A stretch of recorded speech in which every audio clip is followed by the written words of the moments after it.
Yes, student. So today now I am going to discuss Avogadro's law, okay, which is based on hypothesis, Berzelius hypothesis. Student, in earlier period we have checked one of the very important law, which is called what? Gay-Lussac's law, and one more theory, that is what? Dalton atomic theory. So what is Gay-Lussac's law? According to Gay-Lussac's, when the gases combine together, they combine by simple ratio of their volume. Isn't it? We have checked it.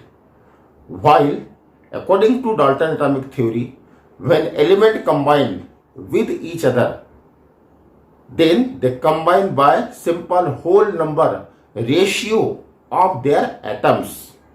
Isn't it? So here a ratio of atoms, and in Gay-Lussac's law, ratio by volume in the case of gas. Berzelius tried,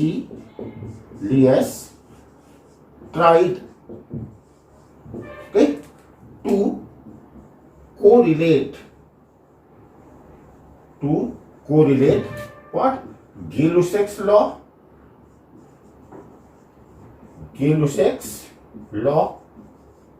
and Dalton atomic theory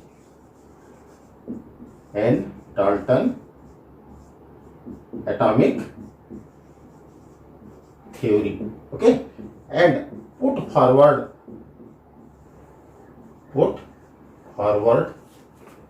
a hypothesis.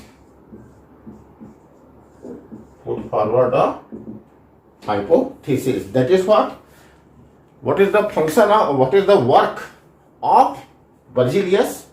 He studied Gay-Lussac's law and he also studied what? Dalton atomic theory. Okay, the Gay-Lussac's law related to, again I am repeating, what?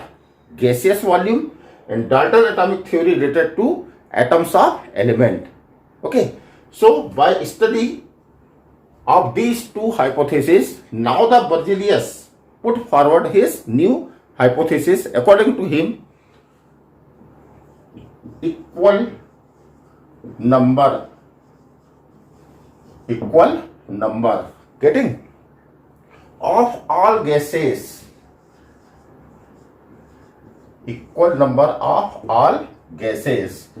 that is what?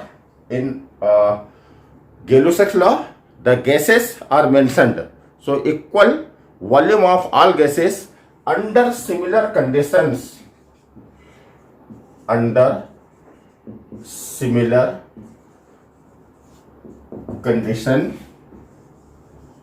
Conditions of what? Other factors of temperature and pressure.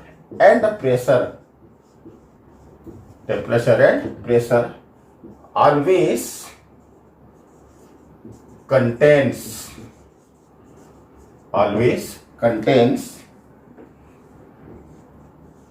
equal, okay, number of atoms.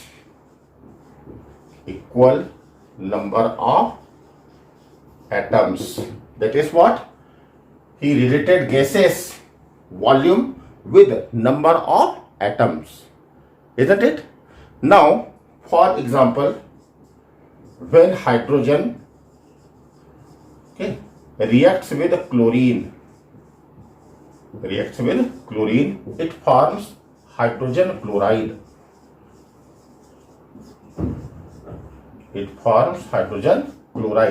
Okay. Now we can apply Gay-Lussac's law. One volume of hydrogen when reacts with one volume of chlorine, then it forms what? One volume of hydrogen chloride. Isn't it? But if you balance the equation, you will find that there will be what? Two volume of HCl. Isn't it? That means we can say, suppose we call it by Dalton theory an atom of hydrogen, okay, because here we are applying Dalton atomic theory, which is based on atoms.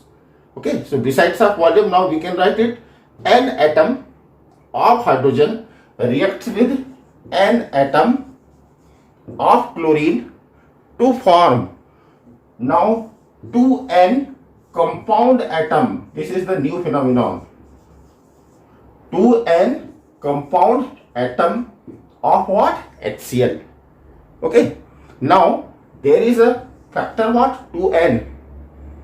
Factor what? 2n. So divide by 2n. That means what? If we divide all by 2n, then what we get? If you divide it by 2n, then there will be what? 1 by 2 atom. Okay. There will be what? Again 1 by 2 atom. And what there will be? Only what? N atom. Isn't it? So 1 by 2 atom and 1 atom. But this will be what? N compound atom. It is called what? N compound atom. Okay. But according to Dalton theory, okay, which is based on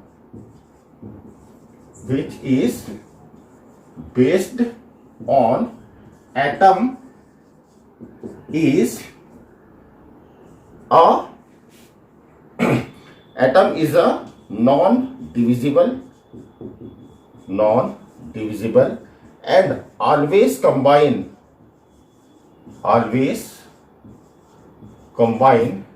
in fixed whole number.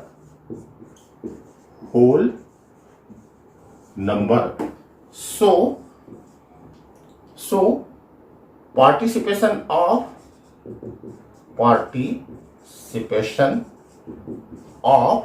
1 by 2 atom is not possible.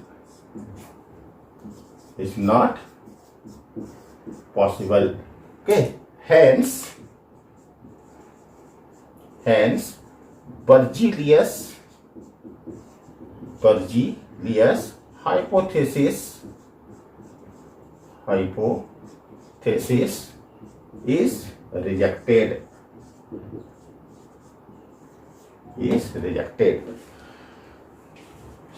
Student, here the Berzelius hypothesis is rejected. Then why do we are going to study about the Berzelius hypothesis?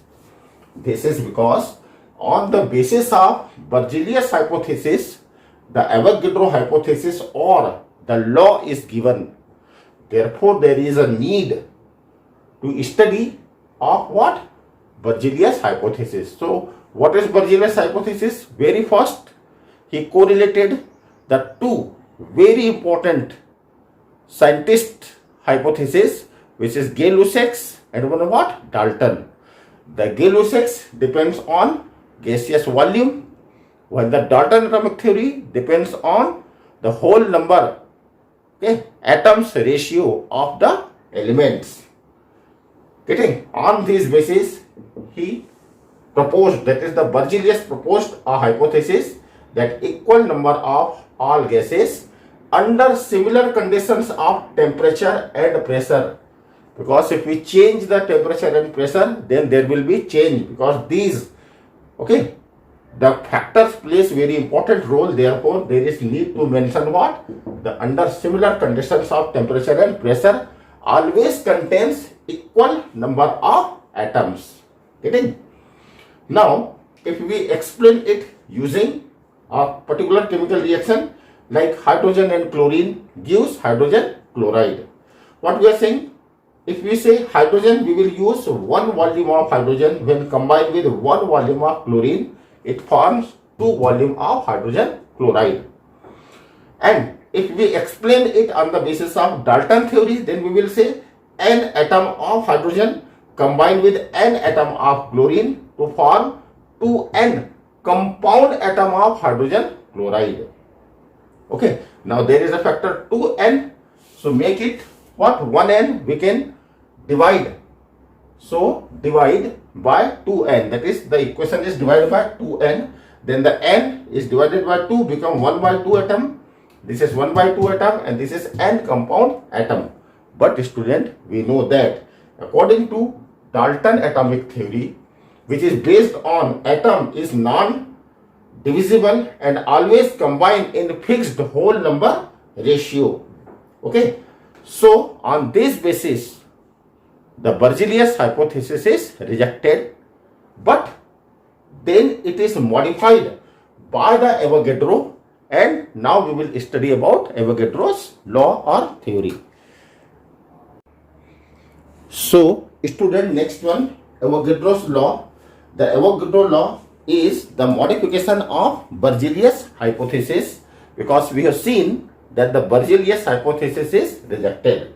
So, according to Avogadro, equal volume of all gases, okay, in the certain conditions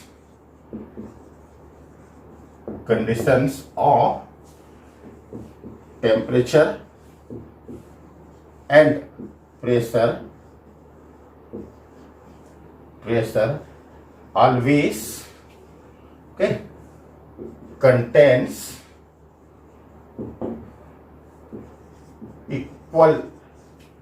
And now besides of atom, how it is modified? Molecules, isn't it? So equal volume of all gases in the certain conditions of temperature and pressure always contains what? Equal molecules. Getting?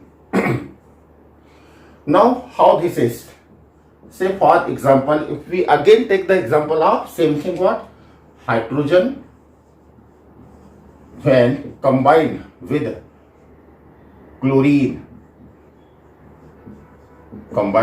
chlorine, it forms hydrogen chloride.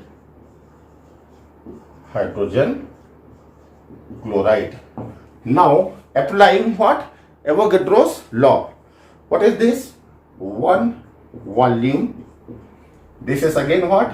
One volume, and this is two volume. Getting? Because we are writing H2 plus Cl2 is equal to 2HCl. So there will be what?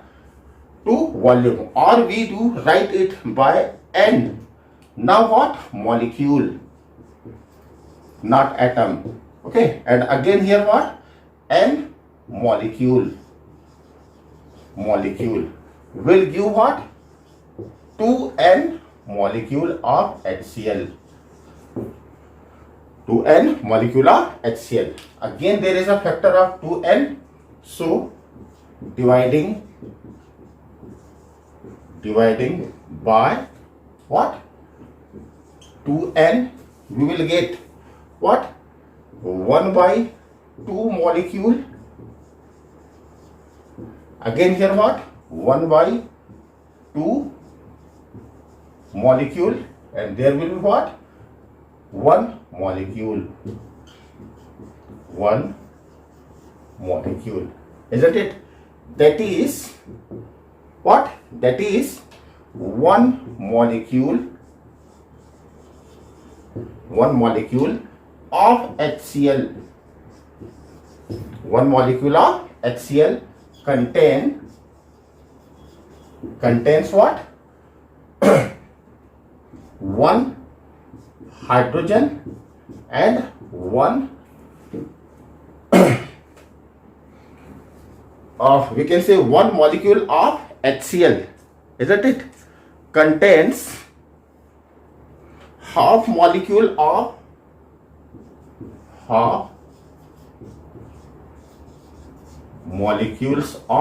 hydrogen. How it is? This is half molecule of hydrogen, and this is again what? Half molecule of chlorine. Half molecule of chlorine. No, not atom. This is what? Molecule of chlorine. And we know that a molecule is made up of one or more atoms. Okay, so there is possibility of combination of half molecule. Why? Because it is made up of one or more atoms. So there may be more atoms in half molecule. So the concept of molecule is acceptable. This is called what? Avogadro's law or Avogadro's hypothesis. Now, student, what are the applications of study of Avogadro's law? So actually what? There are great applications, like here, the application number one, to find atomicity of gases. Okay, to find atomicity of gases, that is any of the gas or any of the element, what should be the atomicity. Simply, we learned in previous year, the hydrogen has atomicity 2, the oxygen has atomicity 2, the ozone has atomicity 3, getting, the chlorine has atomicity 2. So how these come? This we have written just on the basis of our some general knowledge. But if we have to prove that the atomicity of oxygen gas is 2, then how do we prove? Okay, let's take example. When hydrogen combines with oxygen, now I am changing here element, oxygen. Now student, hydrogen and oxygen combination gives what? You all know what it? Water. Isn't it? And how do we are writing its equation? We are writing what? 2H2 plus O2, writing what? 2H2O. In this way we are writing, isn't it? Hydrogen, oxygen and water, isn't it? Now what about volume expression? 2 volume combines with 1 volume to form what? 2 volume, isn't it? If you convert it into molecular form, so that will become what? 2N molecule combined with 1N molecule, or simply you can write it what? 1 or N molecule gives what? 2N molecule. Again, by dividing by what? 2N, it can be written as N molecule, okay, combined with 1/2 molecule. Can we write it? 1/2 molecule to give what? 1 molecule of water. 1 molecule of water, isn't it?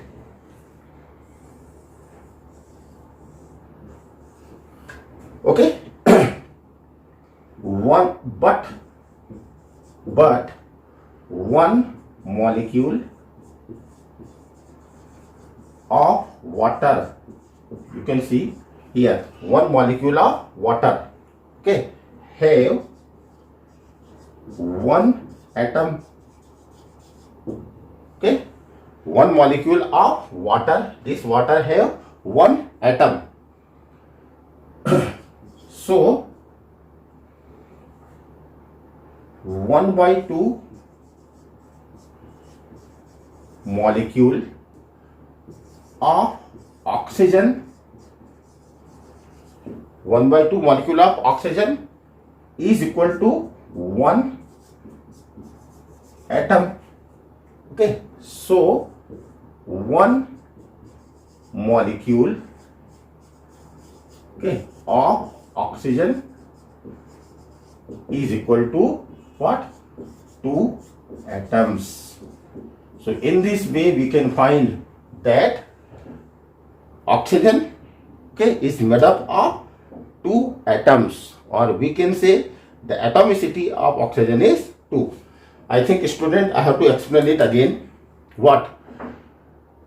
By taking the example for the application formation of water molecule by what? Its constituent. Hydrogen and oxygen combine and form what? Water. Okay, if we write its balance equation, it is written as 2H2 plus O2 gives 2H2O.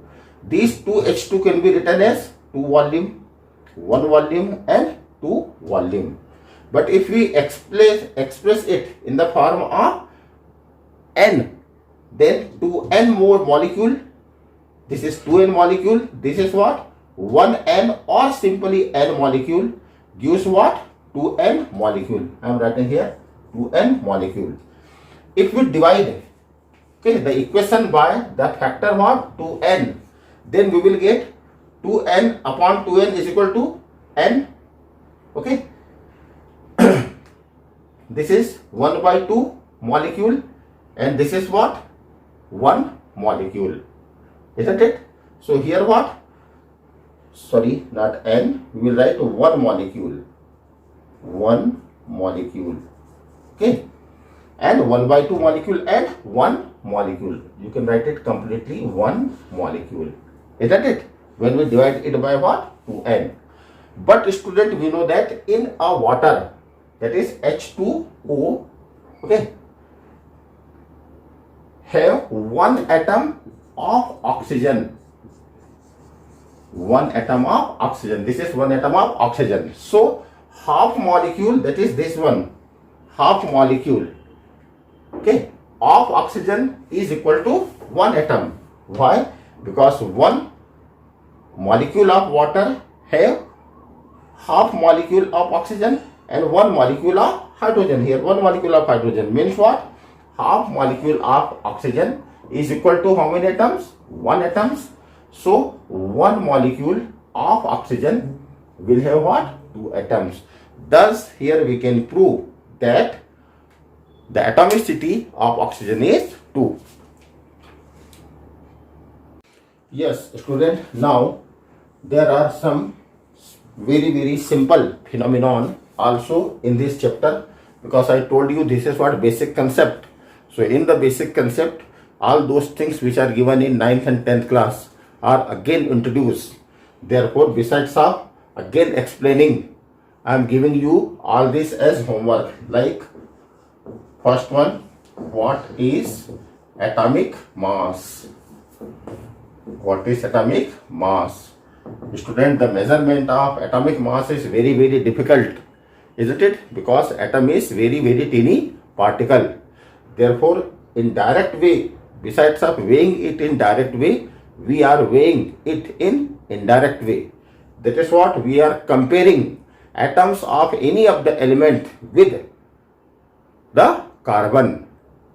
Which isotope? It's a 12 isotope, carbon 12 isotope. That is how many times atoms of any elements is heavier as compared to the 1 atom of carbon having 12 isotope. So in this way you have to define it. Second one, what is gram atomic mass? Gram atomic mass, isn't it? Third one is, what is atomic mass unit? Atomic mass unit, which we are denoted by AMU. Okay. Fourth one is, what is molecular mass? Molecular mass. So in the last class we have already learnt about it. Okay. One more question, number 5. What is average atomic mass? What is average atomic mass? Getting? Actually, student, what? The atomic mass which we are considering during the calculation, actually this is called what? It's average atomic mass. It is because after the discovery of isotopes, we know that most of the elements have isotopes, and these isotopes may have different masses, and there is possibility of one, that is two or more than isotopes. So the mass during the calculation which we are considering, actually these are what? Average atomic mass. Okay. During the comprehensive study, we know that the average atomic mass is not a whole number. It is given by the fractions value. Like the average atomic mass of hydrogen is 1.008. Average atomic mass of oxygen is 15.9826, etc., etc. Isn't it? Sulfur, okay, is 31.965, like that. That means what? The average atomic mass, okay, if we measure with very precise value, always you will find with what? Fractions value, that is in the decimal values. But when we are using it in the calculation, we are taking its what? Round off value, that is whole number value. So why do the average atomic mass always comes with fractions value? Isn't it? You can see the average atomic mass, actually it is calculated by considering